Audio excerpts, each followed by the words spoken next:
Assalamualaikum semuanya. Semoga kalian semua dalam keadaan sehat dan dilancarkan rezekinya. Amin ya robbal alamin. Alkisah, ada seorang wanita datang menemui Abu Nawas. Wanita tersebut mengadukan masalah yang sedang menimpanya. "Tuan Abu, maukah Tuan menolongku?" pinta si wanita. "Ada masalah apa denganmu?" tanya Abu Nawas. "Aku telah mengandung bayi dalam rahimku, namun aku tak punya suami," jawab si wanita. "Kau telah berbuat zina?" tanya Abu Nawas kembali. "Tidak Tuan, demi Allah tidak. Bayi dalam kandunganku ini akibat tindak pemerkosaan. Beberapa bulan waktu yang lalu, aku diperkosa oleh orang yang tidak aku kenal," jawab si wanita. "Lalu apa yang bisa aku bantu?" tanya Abu Nawas. "Aku ingin Tuan pura-pura jadi suamiku. Aku malu Tuan, punya anak tapi tidak punya suami. Orang-orang pasti akan mengira aku adalah bukan wanita baik-baik," kata si wanita. Karena merasa kasihan, Abu Nawas pun menyanggupi permintaannya. 3 bulan kemudian tersiar kabar kalau wanita tersebut melahirkan. Ketika ia ditanya orang-orang siapa suaminya, wanita itu menyebutkan nama Abu Nawas. Ia mengaku sudah 3 bulan dinikahi. Sontak kabar ini pun menjadi gempar. Abu Nawas kini menjadi buah bibir masyarakat. Ada yang mengguncingnya, ada pula yang menghujat. Akan tetapi Abu Nawas sama sekali tidak menghiraukannya. Ia tak mau ambil pusing mendengar kabar tersebut. Hingga pada suatu ketika ada salah satu sahabatnya yang memberanikan diri bertanya kepada Abu Nawas. "Maaf kawan, saya ingin bertanya sesuatu kepadamu," kata sahabatnya. "Mau tanya apa?" balas Abu Nawas. "Apa benar wanita yang melahirkan itu adalah istrimu?" tanya sahabatnya. "Iya benar, memangnya kenapa?" tanya balik Abu Nawas. Tidak apa-apa, saya hanya ingin memastikan. Kalau boleh tahu sudah berapa lama kau menikah?" tanya sahabatnya. "Kurang lebih 3 bulan, jawab Abu Nawas. "Oh, maaf nih, bukankah biasanya dibutuhkan 9 bulan untuk melahirkan bayi?" tanya sahabatnya. "Iya, itu benar," jawab Abu Nawas. "Lalu bagaimana kau bisa punya anak hanya dalam waktu 3 bulan? tanyanya kembali. "Itu hitungan sederhana. Sekarang aku tanya balik sama kamu. Sudah berapa lama aku menikahi wanita itu?" tanya Abu Nawas. 3 bulan, jawab sahabatnya. "Dan sudah berapa lama wanita itu menikah denganku?" tanya Abu Nawas. 3 bulan, jawab sahabatnya. "Dan setelah kami menikah, sudah berapa lama bayi itu dalam kandungan?" tanya Abu Nawas. 3 bulan juga, jawab sahabatnya. "Nah, itu dia. Kalau dijumlahkan semuanya, maka akan menjadi 9 bulan seperti yang kau kira," jelas Abu Nawas. Sahabatnya itu pun menjadi bengong mendengar penjelasan Abu Nawas. Kisah selanjutnya.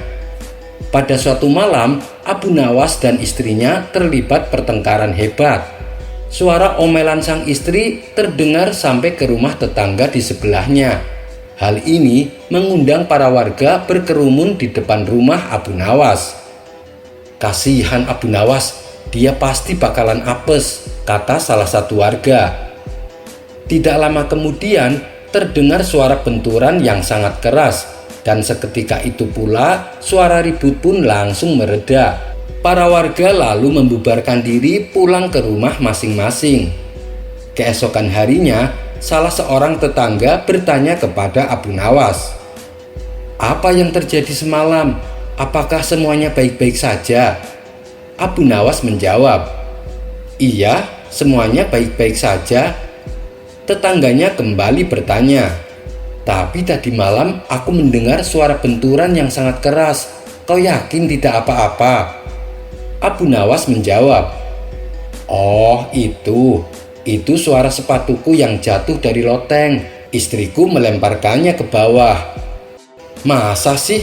Tapi kenapa suaranya begitu keras?" tanya tetangganya penasaran. "Kebetulan aku sedang mengenakan sepatu itu," jawab Abu Nawas. Spontan tetangganya itu tertawa terpingkal-pingkal. Kisah selanjutnya. Pada suatu ketika, Abu Jahil dan Abu Nawas sedang mengadakan suatu pengembaraan. Setelah menempuh perjalanan cukup jauh, keduanya memutuskan untuk beristirahat. Mereka lalu membuat kemah sebagai tempat untuk melepaskan lelahnya. "Abu Nawas, berilah keledai kita makanan supaya besok kuat berjalan. Aku sudah sangat capek, Abu Nawas. Aku ingin sekali istirahat," kata Abu Jahil. "Aku juga sangat capek, seharian aku belum istirahat," balas Abu Nawas. Keduanya pun berdebat dan tidak ada yang mau mengalah. Akhirnya mereka sepakat, barang siapa yang pertama kali berbicara, maka dialah yang bertugas memberi makan keledai. Karena saking capeknya, Abu Jahil tertidur pulas di dalam kemah. Begitu pula dengan Abu Nawas. Ketika waktu menjelang tengah malam, Abu Nawas merasakan ada gelagat yang mencurigakan.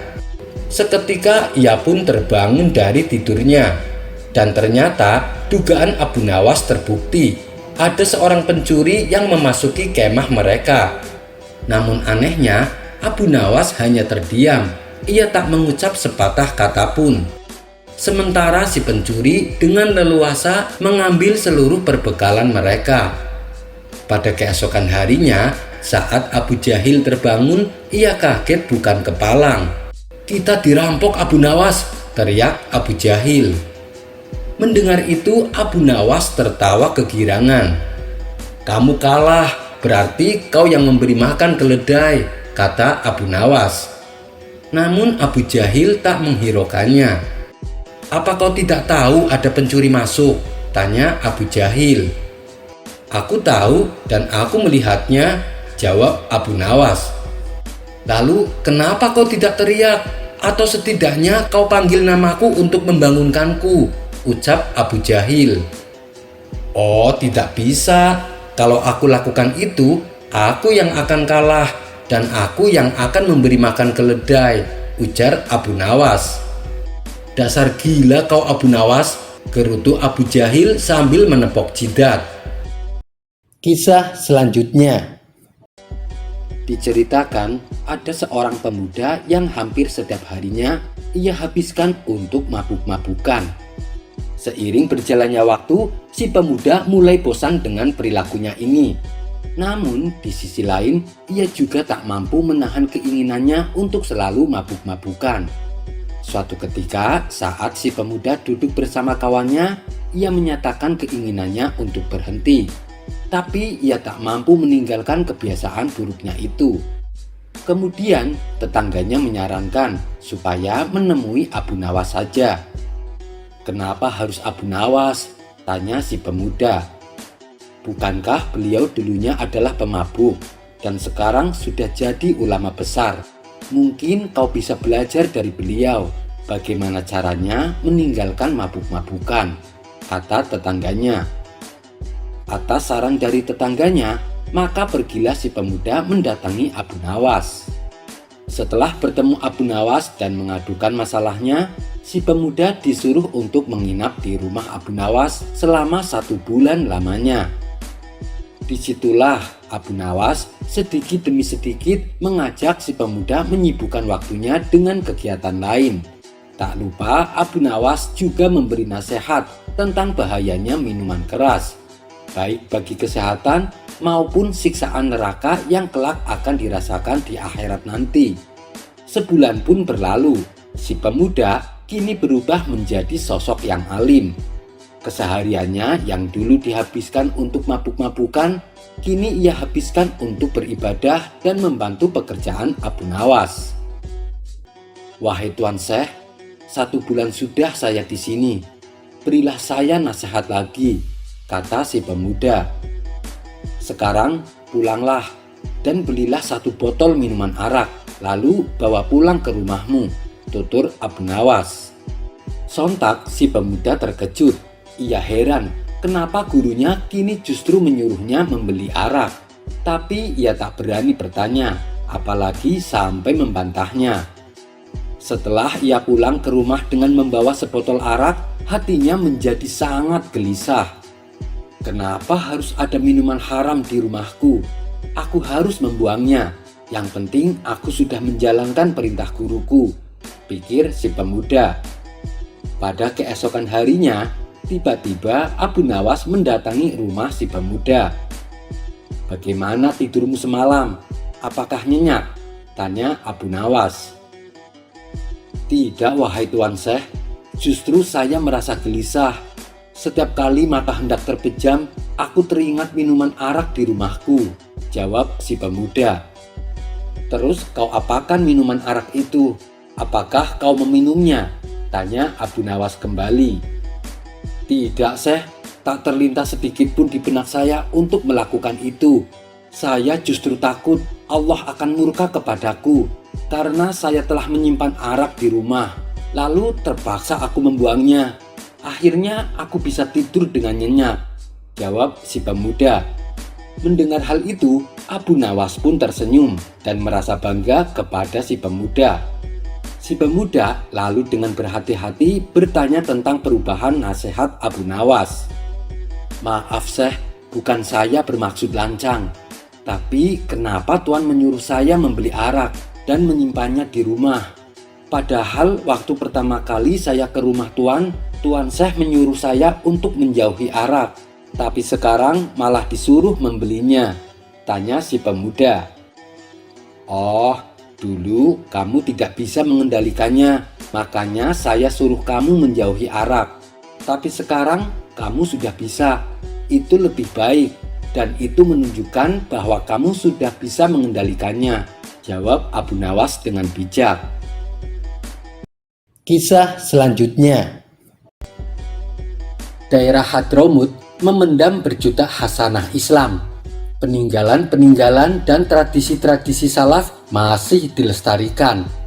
Di antaranya adalah Sumur Barhut. Dinamakan Sumur Barhut karena letaknya di lembah yang bernama Barhut. Keberadaan Sumur Barhut sendiri telah diterangkan langsung oleh Rasulullah dan para sahabat, sebagaimana dibuktikan juga oleh Syekh Ismail Haqi.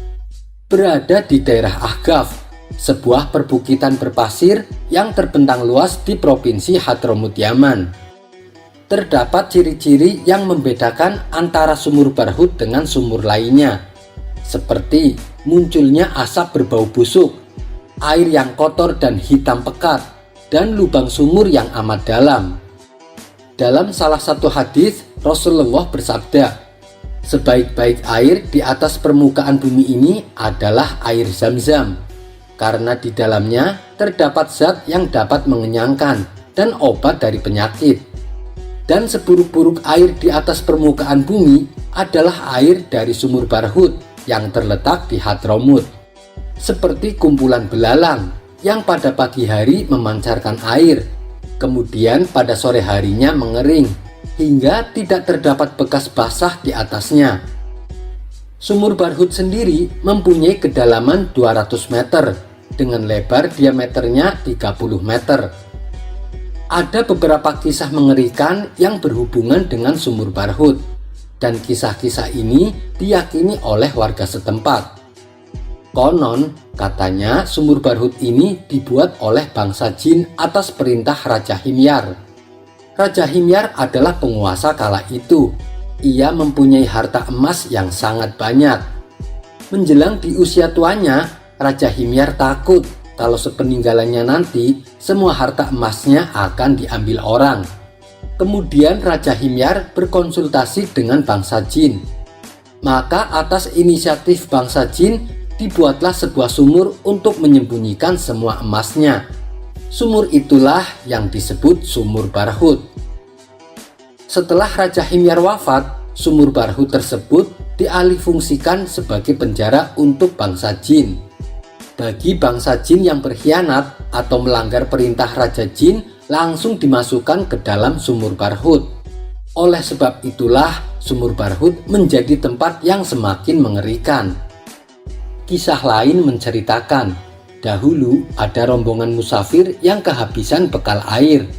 Mereka lalu mencari sumber air, hingga sampailah mereka di sumur Barhut. Karena saking dalamnya sumur tersebut, salah satu dari mereka terpaksa harus turun dengan menggunakan seutas tali. Ketika sampai di dasar sumur, tiba-tiba orang tersebut menjerit-jerit. Ia minta tolong supaya segera diangkat. Namun saat kawan-kawannya menarik talinya, yang terangkat hanya tinggal kepalanya. Badannya sudah tidak ada lagi. Kemudian ada cerita lain yang tak kalah mengerikan. Dahulu ada seorang ibu bersama bayinya sedang istirahat di sekitar sumur Barhut. Karena ada suatu keperluan, si ibu ini pergi dan meletakkan bayinya di dekat sumur Barhut.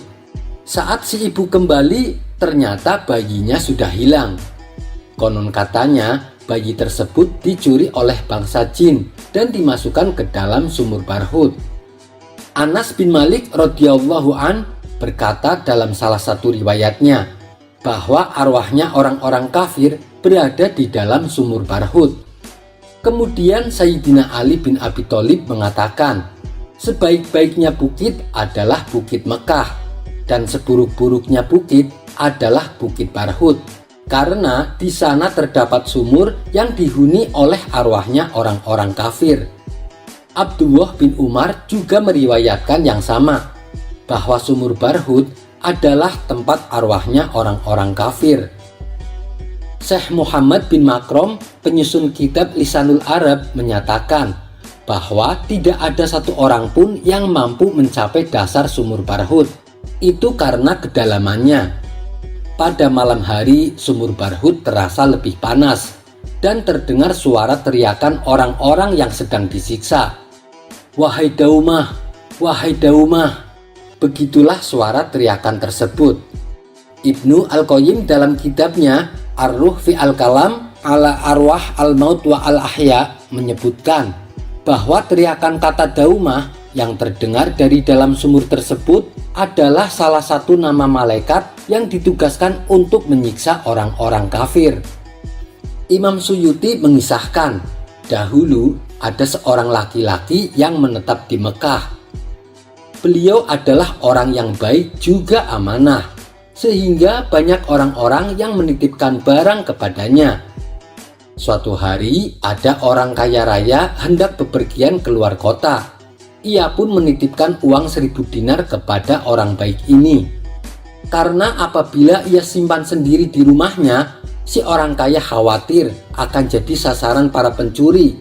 Karena sepeninggalan dirinya, rumahnya sepi tak berpenghuni. Kala itu 1000 dinar adalah jumlah uang yang sangat banyak.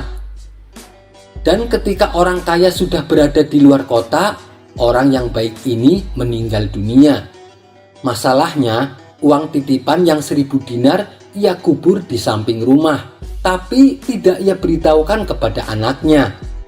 Akhirnya kemudian saat si orang kaya itu telah kembali, ia meminta uang titipannya yang 1000 dinar.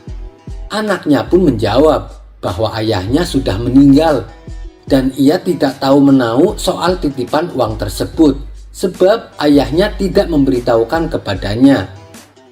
Si orang kaya lalu memutuskan untuk menemui salah satu ulama yang ada di Masjidil Haram. Ia pun mengadukan masalah yang telah menimpanya. Sang ulama menyarankan supaya orang kaya tersebut mendatangi sumur Zam-Zam di sepertiga malam. Sang ulama menyarankan hal itu karena ada yang berpendapat arwahnya orang-orang mukmin diletakkan di sumur Zam-Zam. Panggillah dan teriakan namanya, barangkali ruhnya ada di situ, dan katakan apa maksud kedatanganmu, kata sang ulama. Maka pergilah orang kaya ini menuju sumur Zam-Zam sesuai arahan sang ulama.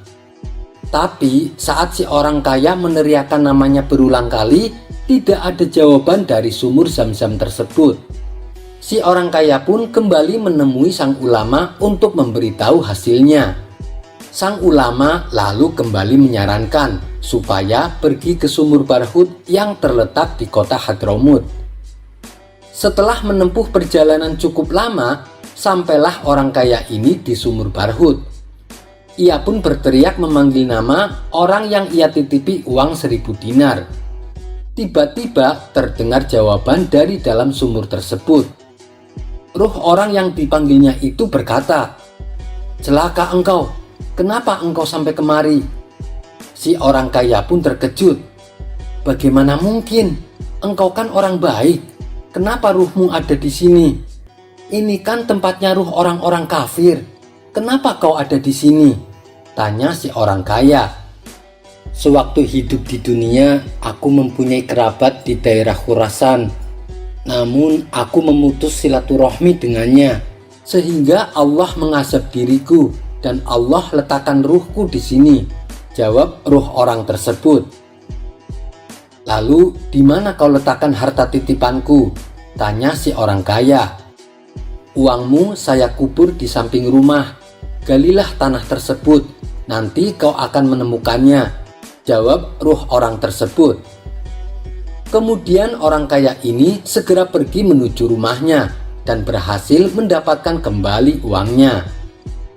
Ada kisah lain yang tidak kalah menarik yang diriwayatkan oleh Imam Ibnu Qayyim. Dahulu ada seorang Yahudi yang mempunyai anak beragama Islam. Yahudi ini juga orang baik dan amanah, seperti halnya dengan kisah yang tadi. Ia sangat dipercaya oleh warga untuk menitipkan barang-barang berharga. Suatu ketika, ada orang menitipkan barang berharga kepadanya. Namun saat orang tersebut datang untuk meminta barang titipannya, orang Yahudi itu telah meninggal. Sedangkan si anak yang beragama Islam tidak tahu di mana sang ayah meletakkan barangnya. Akhirnya kemudian, orang tersebut mendatangi ulama yang bernama Syekh Su'aib Al-Jubai. Oleh Syekh Su'aib Al-Jubai, orang itu disarankan supaya mendatangi sumur Barhut. Sebab di sanalah arwah orang-orang kafir dikumpulkan dan disiksa. Maka pergilah ia ke sumur Barhut. Sesampainya di sana, ia meneriakkan nama si Yahudi itu. Lalu terdengarlah jawaban. Ruh orang Yahudi ini lalu memberitahu tempat di mana ia menaruh barang titipan orang tersebut. Demikianlah kisah-kisah yang berkenaan dengan sumur Barhut. Adapun benar atau tidaknya kisah ini, wallahu a'lam bishawab. Kisah selanjutnya. Pada suatu hari, Abu Nawas diminta Baginda Raja untuk memecahkan persoalan yang sedang menimpa kerajaan. Berkat kecerdikan dan kecerdasan yang dimiliki, tak butuh waktu lama, Abu Nawas berhasil menyelesaikannya. Namun begitu masalah sudah terselesaikan, ia kembali diberi tugas yang lain, dan begitulah seterusnya. Hingga dalam waktu sebulan, Abu Nawas disibukkan oleh pekerjaan istana, dan semua tugas yang ditangani berhasil diselesaikannya dengan baik.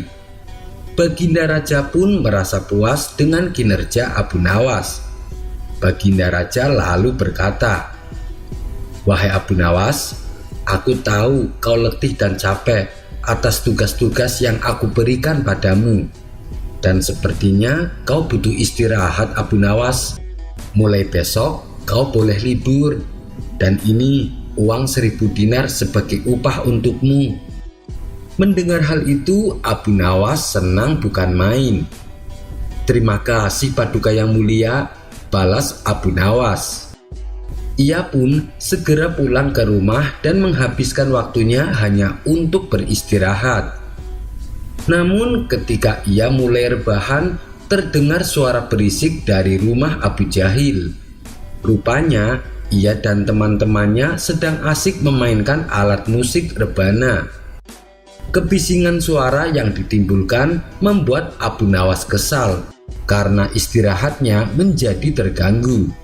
Abu Nawas pun mencoba untuk bersabar. Tapi di hari berikutnya Abu Jahil dan kawan-kawan kembali memainkan rebana hingga larut malam. Dan begitulah seterusnya.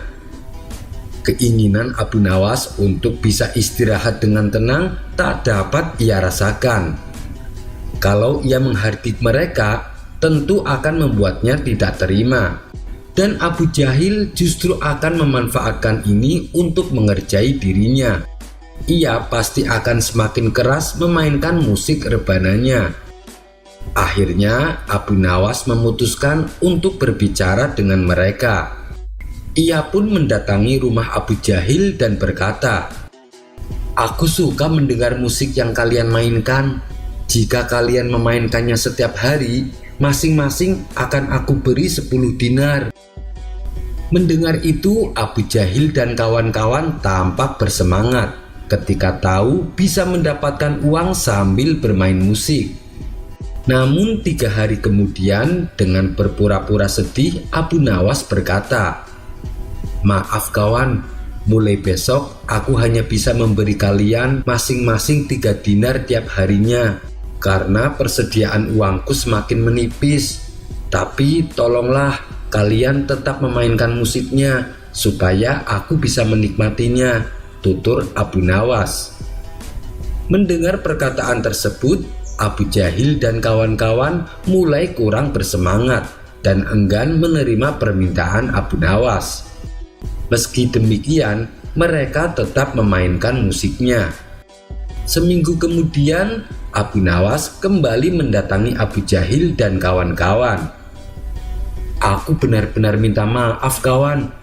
Mulai sekarang aku hanya bisa memberi kalian masing-masing 1 dinar tiap harinya." Mendengar hal ini, mereka seketika menjadi kecewa. Selepas Abu Nawas pergi, Abu Jahil berkata kepada kawan-kawannya, "Mulai saat ini kita tidak usah main musik di rumahku. Kita pindah saja ke tempat lain." Enak bener Abu Nawas, hanya dengan memberi 1 dinar tapi bisa menikmati musik yang kita mainkan. Akhirnya sejak saat itu Abu Nawas bisa beristirahat dengan tenang tanpa ada gangguan suara bising dan berisik yang ditimbulkan oleh Abu Jahil dan kawan-kawannya. Kisah selanjutnya. Alkisah, Abu Nawas mempunyai seekor burung nuri yang cantik. Tiap pagi dan sore Abu Nawas rajin memandikan burungnya. Pada suatu ketika, Baginda Raja Harun al-Rasyid bertandang ke rumah Abu Nawas. Kedatangan paduka raja yang tiba-tiba itu membuat Abu Nawas kaget. Pasalnya di rumah Abu Nawas tidak tersedia makanan untuk menjamu sang raja. "Tidak usah repot-repot Abu Nawas, saya hanya mampir sebentar. Bagaimana kabarmu? Lama sekali kamu tidak ke istana," ucap sang raja. "Alhamdulillah, keadaan saya baik-baik saja paduka," balas Abu Nawas. Paduka raja mengamati sekeliling rumah Abu Nawas. Saat matanya tertuju ke pojokan rumah, paduka raja melihat seekor burung nuri di dalam sangkar. "Kamu sekarang memelihara burung wahai Abu Nawas?" tanya sang raja. "Betul sekali paduka yang mulia," jawab Abu Nawas. Sang raja kembali berkata, "Burung kamu bagus, bulunya juga indah. Saya suka sekali melihatnya. Kalau kamu berniat menjualnya, jangan ditawarkan kepada orang lain. Tawarkan saja kepadaku. Berapapun harganya, pasti aku akan membayarnya." Abu Nawas tidak menjawab, dia hanya mengangguk kepalanya. Tapi dalam hati Abu Nawas berkata, "Mana mungkin aku menjual burung yang tidak berharga ini kepada Baginda." Keesokan paginya, Abu Nawas datang ke istana. Dia datang dengan membawa burung nuri yang diinginkan Baginda. Abu Nawas tidak ingin menjualnya. Dia ingin memberikan cuma-cuma kepada Baginda. Tapi di pintu gerbang istana, 2 orang pengawal menahannya. Mereka berdua adalah kepercayaan menteri istana yang dengki kepada Abu Nawas. "Ada keperluan apa kamu datang kemari?" tanya pengawal. Abu Nawas menjawab, Tempo hari Paduka Raja datang ke rumah saya dan menyukai burung saya.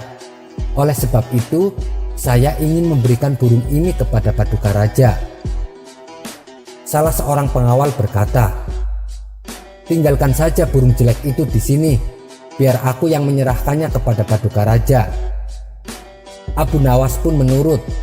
Dalam situasi seperti ini, dia tidak mungkin melawan, tapi suatu saat mereka pasti akan mendapatkan balasannya. Kedua pengawal itu lalu menukar burung Abu Nawas dengan burung gereja.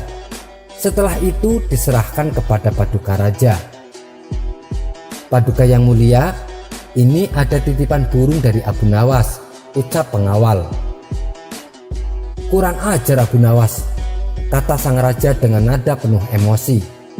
Sang raja merasa terhina dengan perbuatan Abu Nawas. Burung nuri yang diharapkannya, tapi burung gereja yang dikirimkan.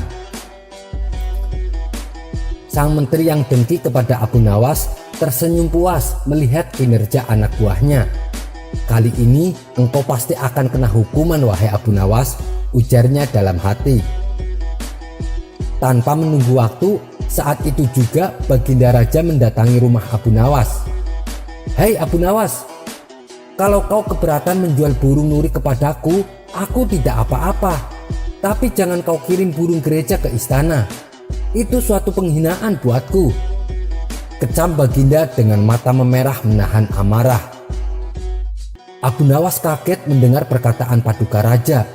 Padahal yang ia kirimkan adalah burung nuri sesuai dengan keinginan sang raja.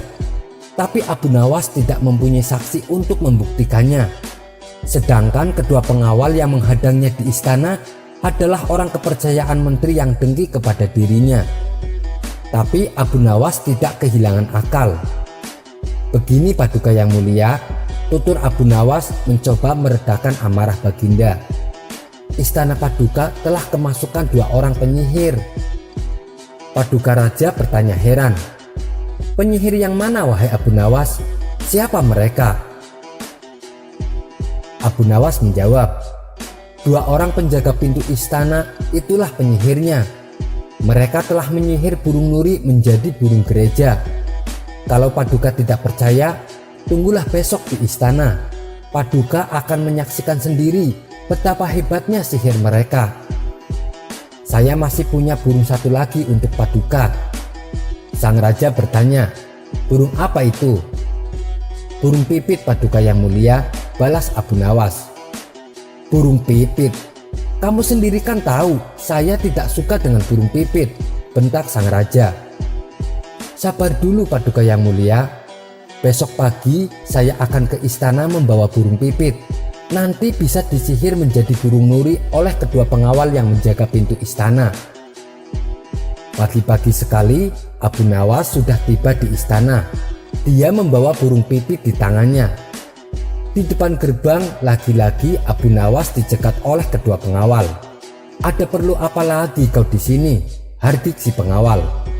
"Sudah kubilang Paduka Raja sedang tidak menerima tamu." Abu Nawas menjawab, "Maaf, kemarin aku keliru. Aku sebenarnya ingin memberikan burung pipit ini kepada Paduka, tapi aku keliru mengambilnya. Paduka pasti marah-marah mendapat kiriman burung nuri tersebut. Semua orang tahu Baginda sangat benci dengan burung nuri. Dia pernah tersesat di hutan gara-gara burung nuri sialan itu. Maafkan aku telah membuat Baginda marah." "Taruh saja di situ. Biar nanti aku yang akan menyerahkan kepada Paduka," perintah pengawal istana. Terpengaruh bujukan Abu Nawas, kedua kaki tangan sang menteri itu pun menukar burung pipit dengan burung nuri. Setelah itu mereka menyerahkannya kepada Paduka. Keduanya bersukaria karena sebentar lagi Abu Nawas pasti akan mendapatkan hukuman yang berat dari sang raja. "Paduka yang mulia, ini ada kiriman burung nuri dari Abu Nawas," ucap salah satu pengawal. Sang raja terperangah kaget. Ternyata benar apa yang dikatakan Abu Nawas. Kedua pengawal ini bisa menyihir alias menggelapkan barang yang bukan haknya. "Ini burung nurinya. Lalu mana burung pipitnya? Sindir Baginda, yang langsung membuat wajah kedua pengawal itu pucat pasi. Belum sempat kedua pengawal itu menjawab, sang raja langsung menghukum kedua orang tersebut dan dipecat jadi pengawal istana. Kisah selanjutnya. Di majelis tempat Abu Nawas mengajar, murid-muridnya tampak serius mendengarkan nasihat yang disampaikan oleh Abu Nawas.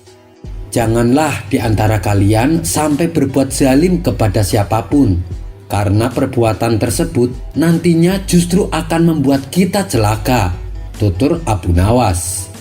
Kemudian Abu Nawas menceritakan sebuah kisah tentang seorang raja zalim dengan seorang nelayan. Suatu hari, si nelayan pergi ke laut untuk mencari ikan. Namun beberapa kali ia melemparkan jaringnya, tak ada satupun ikan yang tertangkap. Akhirnya pada hari itu, si nelayan pulang tanpa membawa hasil. Sementara anak-anaknya terus menangis semalaman karena menahan rasa lapar. Esok paginya, dengan berdoa sepenuh hati kepada Allah, si nelayan kembali mencari ikan di laut. Lalu Allah mentakdirkan sebuah ikan besar terperangkap dalam jaringnya. Betapa bahagianya hati si nelayan. Ia tak henti-hentinya memuji syukur kepada Allah. Si nelayan kemudian mengambil ikan tersebut untuk dibawanya pulang. Saat dalam perjalanan, ia berpapasan dengan rombongan kerajaan. Melihat ikan yang dibawa nelayan cukup besar, sang raja merasa takjub dan ingin memilikinya. "Hai nelayan, dari mana kau dapatkan ikan sebesar itu?" tanya sang raja. "Saya menjaringnya di laut, Paduka," jawab si nelayan. "Berikan ikan itu padaku," perintah sang raja.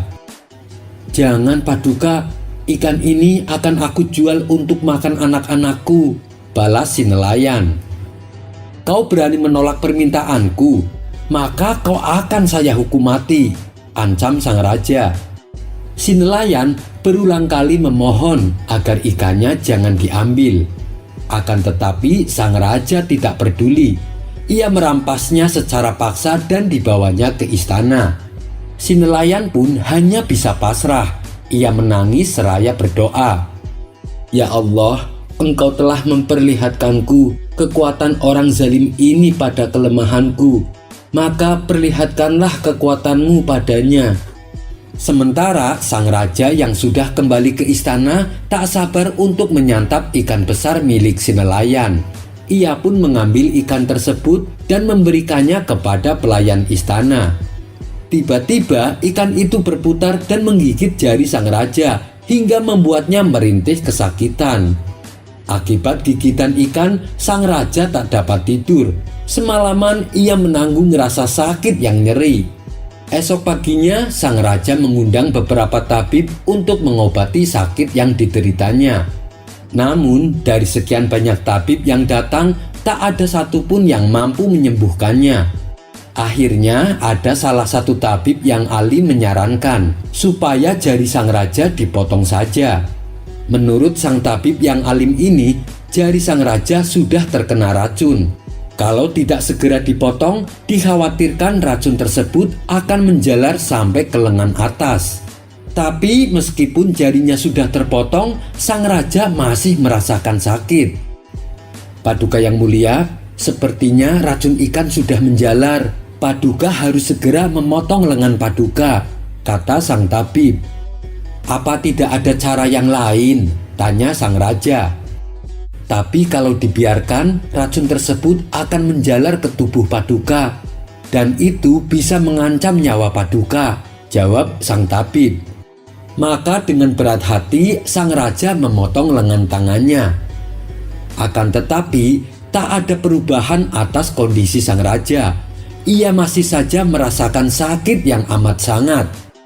Melihat kondisi yang aneh dialami sang raja, membuat sang tabib merasa heran. Harusnya Paduka sudah tidak merasakan sakit, tapi kenapa masih belum sembuh juga, pikir sang tabib. Kemudian dengan berhati-hati sang tabib bertanya, "Maaf Paduka yang mulia, kejadian yang dialami Paduka Sungguh tidak wajar. Kalau boleh hamba tahu, dari mana Paduka mendapatkan ikan tersebut? Sang raja pun menceritakan bahwa ikan yang didapat hasil dari merampas seorang nelayan. Mendengar hal itu, sang tabib lalu menyarankan kepada sang raja, lebih baik Paduka pergi dan cari dia dan minta maaflah padanya agar ia menghalalkan ikan yang Paduka rampas. Dengan begitu, maka tidak akan ada lagi anggota tubuh Paduka yang dipotong. Setelah mendengar saran tersebut, sang raja segera mencari keberadaan si nelayan. Dengan bantuan para pejabat dan pengawal istana, akhirnya rumah si nelayan berhasil ditemukan. Sang raja pun langsung menemuinya untuk meminta maaf dan meminta agar diikhlaskan ikan yang telah ia rampas. Dengan hati yang tulus, si nelayan memaafkannya. Sejak saat itu, sakit yang dialami sang raja menghilang, meskipun ia harus kehilangan salah satu tangannya. Dan untuk menebus kesalahannya, kebutuhan ekonomi keluarga si nelayan dijamin sepenuhnya oleh sang raja. Dan sang raja berjanji tidak akan pernah lagi berbuat zalim kepada rakyatnya. Setelah selesai menceritakan kisah Raja Zalim dan seorang nelayan, Abu Nawas menutupnya dengan sebuah nasihat. Itulah kenapa kita dilarang berbuat zalim kepada siapapun, karena pada akhirnya justru kita yang akan menderita, tutur Abu Nawas kepada murid-muridnya. Kisah selanjutnya. Seperti biasa, sehabis sholat subuh, Abu Nawas mengisi waktunya dengan mengaji Al-Quran. Setelah matahari mulai menampakkan bentuknya, Abu Nawas melanjutkan aktivitasnya dengan minum secangkir teh panas. Belum juga habis minuman tehnya, tiba-tiba datang beberapa pengawal kerajaan. "Tuan Abu, Anda disuruh menghadap Baginda Raja sekarang juga," kata salah satu pengawal. "Memangnya ada apa? Kenapa pagi-pagi sudah menyuruh saya menghadap?" tanya Abu Nawas heran. "Saya kurang tahu, Tuan Abu. Lebih baik Anda tanyakan sendiri kepada Baginda Raja," balas para pengawal. "Baiklah, saya akan segera ke sana," ucap Abu Nawas. Dengan perasaan was-was, Abu Nawas memenuhi panggilan Baginda Raja. Ia pun berangkat menuju istana. Sesampai di pintu gerbang istana, Abu Nawas disambut oleh pengawal kerajaan. Ia diantar masuk pengawal kerajaan menuju aula istana, di mana beberapa pejabat istana telah hadir. Di antaranya adalah 2 penasehat kerajaan, panglima perang, dan barisan pejabat pengadilan kerajaan lengkap mengenakan baju kebesarannya. Begitu juga dengan Baginda Raja. Beliau tengah duduk santai di sebuah kursi besar dengan para pejabat di kanan kirinya. Abu Nawas segera dipersilahkan duduk di tengah-tengah mereka. Belum sepatah kata pun keluar dari mulut Baginda Raja, Abu Nawas telah lebih dulu berbicara. "Ampun Paduka yang mulia, apakah Paduka memanggil hamba?" tanya Abu Nawas. "Ya benar Abu Nawas, aku sendiri yang mengundangmu datang ke sini. Aku sengaja mengundangmu untuk meminta masukan terkait masalah keadilan dan penegakan hukum di kerajaan ini," tutur Baginda Raja. "Kau lihat sendiri kan, aku sengaja mengumpulkan para hakim beserta jajarannya dan juga para pejabat istana. Aku ingin kau mengajari sedikit kebijaksanaan dan kearifanmu kepada kami. Saya yakin kamu tahu kalau selama ini penegakan kebenaran dan keadilan di wilayah kerajaan ini belum berjalan maksimal. Kami berharap mendapat wejangan-wejangan darimu," kata Baginda Raja melanjutkan. Mendengar hal itu, Abu Nawas merasa lega. "Ternyata Baginda Raja memang benar-benar membutuhkan bantuanku," kata Abu Nawas dalam hati. Dengan penuh percaya diri, Abu Nawas berkata kepada semua pejabat yang ada di aula kerajaan, hukum beserta perangkat pengadilannya memang merupakan alat yang penting untuk mendidik masyarakat supaya menjadi lebih baik. Akan tetapi begini Paduka, rakyat dan khususnya para pejabat dan hakim Anda, saya kira perlu banyak berlatih untuk mengenali sisi lebih dalam dari sebuah kebenaran. Sebab kebenaran pada sisi yang lebih dalam sangat memiliki perbedaan tipis dengan kebenaran yang terlihat dari sisi permukaannya, tutur Abu Nawas dengan ekspresi yang meyakinkan. Baiklah, jika saranmu seperti itu, aku perintahkan kepadamu untuk memberi contoh supaya rakyat dan pejabat-pejabat istana bisa melihat dan mengenali kebenaran seperti yang kamu maksud. Dan semoga dengan caramu itu, para pejabat dan rakyat bisa menerapkan dan mengenali kebenaran tersebut, balas Baginda Raja. Baiklah Paduka yang mulia, beri saya waktu untuk menunjukkan hal itu, pinta Abu Nawas. Abu Nawas kemudian pamit undur diri dan pulang ke rumahnya. Perlu diketahui, untuk memasuki ibu kota kerajaan terdapat sebuah jembatan besar yang dilengkapi pintu gerbang utama, dan itu satu-satunya akses bagi warga untuk keluar masuk ibu kota kerajaan. Pada sisi kanan di bagian dalam pintu gerbang tersebut berdiri sebuah tiang gantungan besar. Pada suatu pagi, komandan prajurit penjaga pintu gerbang beserta pasukannya sedang sibuk bersiap-siap memeriksa orang-orang yang hendak masuk ke ibu kota kerajaan. Pada suatu pagi, komandan prajurit penjaga pintu gerbang beserta pasukannya sedang sibuk bersiap-siap memeriksa orang-orang yang hendak masuk ke ibu kota kerajaan. Di depan barisan warga yang telah berdiri, komandan prajurit penjaga pintu gerbang tiba-tiba berseru, "Setiap orang yang akan memasuki pintu gerbang ini harus diperiksa barang-barangnya. Kalian semua akan ditanyai keperluan dan tujuannya datang ke ibu kota. Jika kalian berbohong ataupun menyembunyikan sesuatu, kalian akan dihukum gantung.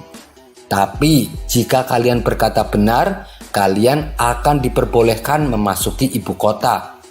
Para warga mulai diperiksa satu persatu, termasuk Abu Nawas. Saat ia mulai berjalan menuju pintu gerbang, tiba-tiba langkah Abu Nawas dihentikan oleh seorang prajurit penjaga. "Hendak kemana kau Abu Nawas? Apa keperluanmu?" tanya prajurit.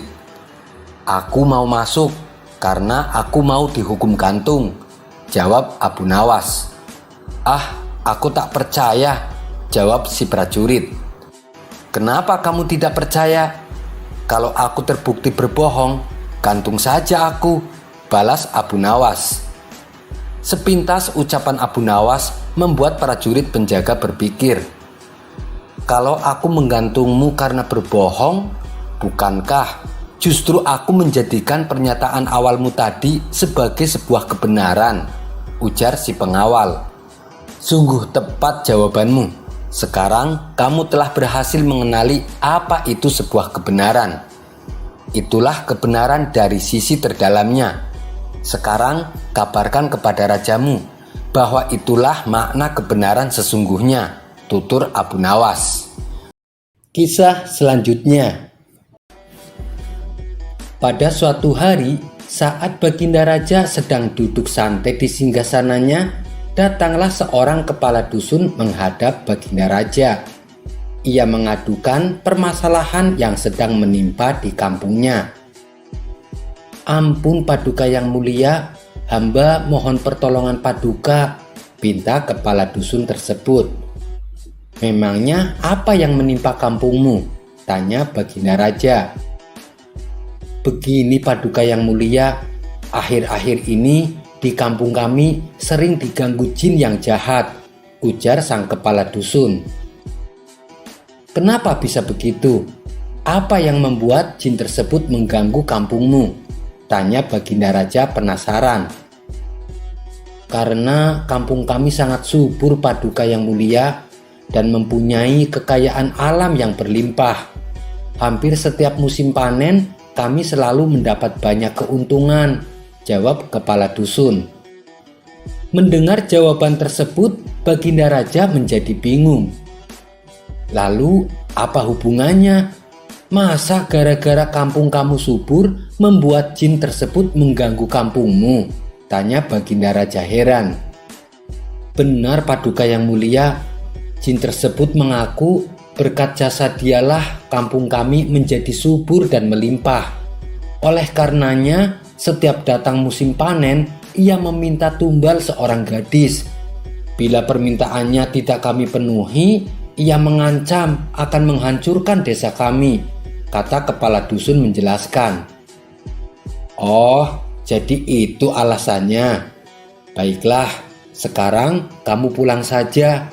Nanti saya akan mengutus seseorang untuk mengatasi masalah di kampungmu, balas Baginda Raja.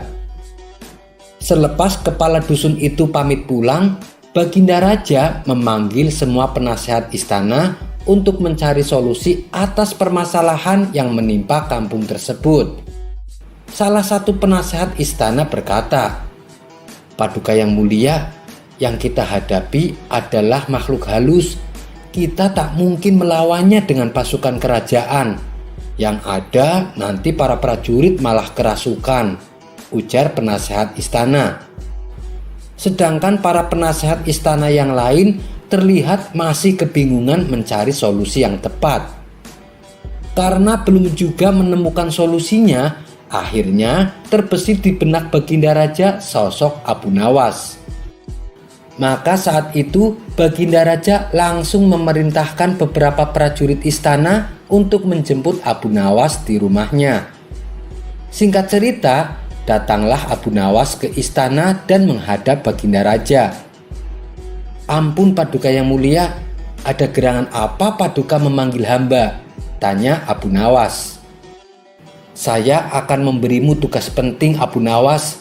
Tugas ini harus kamu laksanakan. Kamu tidak boleh menolaknya, balas Baginda Raja.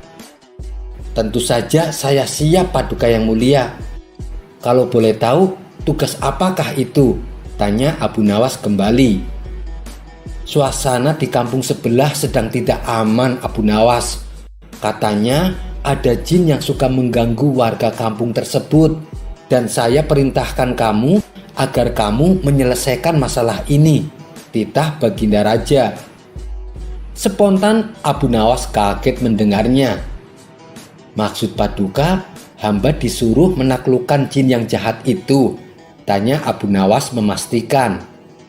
Benar sekali Abu Nawas, aku tahu kamu pasti bisa mengalahkannya, ujar Baginda Raja. Waduh, ini sih tugas yang sangat berbahaya.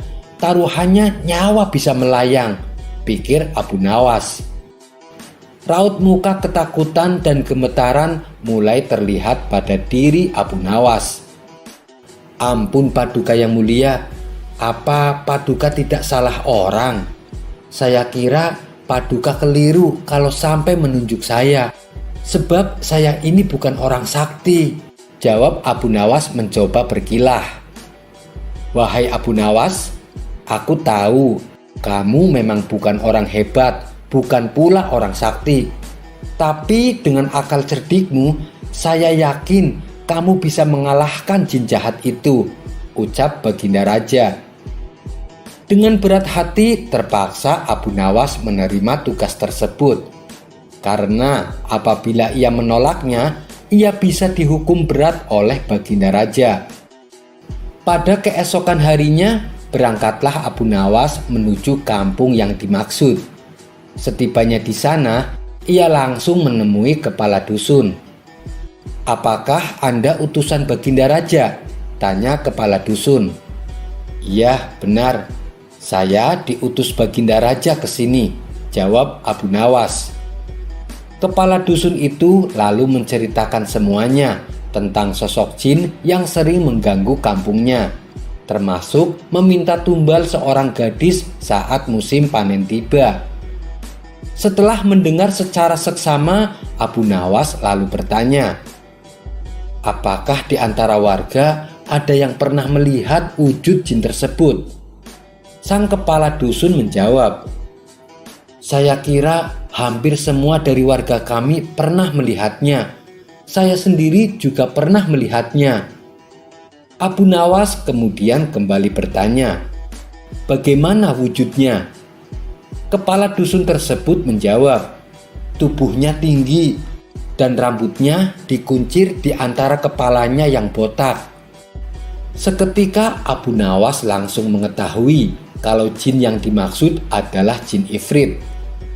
Sepertinya aku harus mencari cara supaya bisa mengalahkan jin ifrit, pikir Abu Nawas. Setelah berpikir agak lama, muncullah ide cemerlang di otaknya. Bagaimana Tuan? Apakah Tuan sanggup menghadapinya? Tanya kepala dusun kepada Abu Nawas. Tenang saja, jin ifrit itu pasti akan bertekuk lutut di hadapanku. Pada dasarnya dia hanya menggertak saja. Pasti ada wanita yang sedang dia sukai. Begini saja, saya akan menulis surat tantangan untuknya. Dan saya minta tolong supaya suratku ini diberikan kepada jin ifrit, perintah Abu Nawas kepada kepala dusun. Abu Nawas kemudian membuat surat tantangan dan memberikannya kepada kepala desa untuk disampaikan kepada jin ifrit. Setelah surat tantangan dari Abu Nawas diberikan kepada jin ifrit, tak pelak jin itu pun menjadi marah. Dia berjanji akan membunuh siapa saja yang berani menantangnya. Sambil menunggu waktu pertandingan, Abu Nawas membuat sandal yang sangat besar. Tingginya saja sampai 40 meter. Ketika sandal tersebut selesai dibuat, Abu Nawas meletakkannya di tengah lapangan, di mana lapangan itu nantinya akan menjadi tempat bertanding antara Abu Nawas dan jin ifrit. Setelah sebulan berlalu, tibalah saatnya waktu yang ditentukan. Jin ifrit yang sudah geram menahan emosi langsung menuju lapangan untuk menghancurkan orang yang menantangnya. Jin ifrit datang dengan suara yang menggelegar. Di mana laki-laki yang berani menantangku? Keluarlah, aku akan hancurkan tubuhnya, ucapnya sambil marah-marah. Para warga yang tadinya berkumpul hendak menyaksikan spontan pada berlarian meninggalkan lapangan karena takut menjadi sasaran amukan jin ifrit. Tidak berapa lama muncullah Abu Nawas ke tengah lapangan untuk menghadapi jin yang jahat itu. Oh, jadi kamu yang bernama Abu Nawas, orang yang berani menantang saya. Apa kamu sudah bosan hidup? Ayo, sekarang kita bertarung, tantang jin ifrit. Maaf, Anda salah orang. Saya ini muridnya Abu Nawas, kata Abu Nawas berpura-pura. Lalu ngapain kamu datang kemari? Cepat panggil gurumu untuk bertarung denganku, perintah jin ifrit. Jangan khawatir, guruku pasti akan datang kemari. Aku kesini disuruh untuk mengambil sandal guruku. Kemarin sehabis latihan sandalnya tertinggal, balas Abu Nawas sambil menunjukkan sandal yang sangat besar yang tergeletak hampir menutupi separuh lapangan. Itu sandalnya Abu Nawas? Tanya jin ifrit. Iya, memangnya kenapa? Tapi saya tidak kuat mengangkatnya sendirian. Maukah kau membantuku membawakan sandal ini? Pinta Abu Nawas. Melihat sandal yang berukuran sangat besar tersebut, sejenak jin ifrit itu terdiam. Sandalnya saja sebesar lapangan, bagaimana dengan orangnya? Pikir jin ifrit yang mulai ketakutan. Atau begini saja, saya akan panggil guru saya untuk datang ke sini langsung. Kalau saya ditanya mana sandalnya, saya akan beralasan kalau kamu menghalang-halangi saya untuk mengambil sandalnya, ujar Abu Nawas. Jangan lakukan itu. Lebih baik aku pergi saja sekarang, dan aku berjanji aku tidak akan pernah mengganggu desa ini lagi, balas jin ifrit. Kemudian jin ifrit yang jahat ini berteriak dan segera menghilang karena ketakutan. Sejak saat itu, kampung tersebut kini kembali aman dari gangguan jin ifrit. Sekian dulu perjumpaan kita kali ini. Sampai bertemu lagi di kisah selanjutnya. Terima kasih yang sudah subscribe dan setia menonton channel ini. Wassalamualaikum warahmatullahi wabarakatuh.